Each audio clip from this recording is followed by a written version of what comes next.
Da alama dai baya ta haihu a jam'iyyar ADC a jihar Kano tun bayan turka-turka da ta ɓarke na batun soke shugabancin jam'iyyar ta ADC a jihar Kano.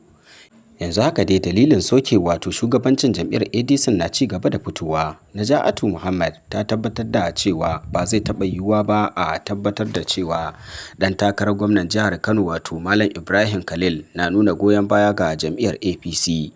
A cewar ta ma ko zaben da ya gabata jihar Kano ce ta kayar da Alhaji Atiku Abubakar. Hakan ya faru ne dai sakamakon tattaunawa na masu ruwa da tsaki a jam'iyyar ta ADC da aka gabatar a jihar Kano, inda Hajiya Naja'atu Muhammad ɗin da ta kasance shugabar jam'iyyar ADC ta Arewa maso yammacin Najeriya ta bayyana damuwarta dangane da batun cewa Malam Ibrahim Khalil na nuna goyon baya ga jam'iyyar APC.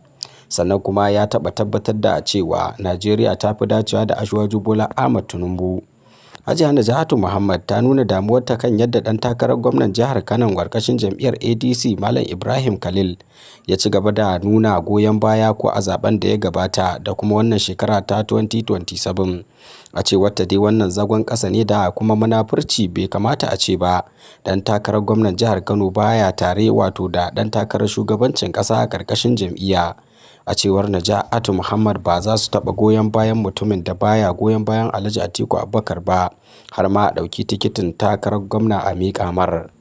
Wannan dai na ɗaya daga cikin babban dalilin da ya kawo rushe waɗancan shugabanci domin yi ma jam'iyyar ta ADC garan bawul a Kano. Na ɗaya daga abin da ake tattaunawa a shafukan sada zumunta da ma masu sharhi kan al'amuran yau da kullum ke nuna damuwarsu dangane da makomar jihar Kano.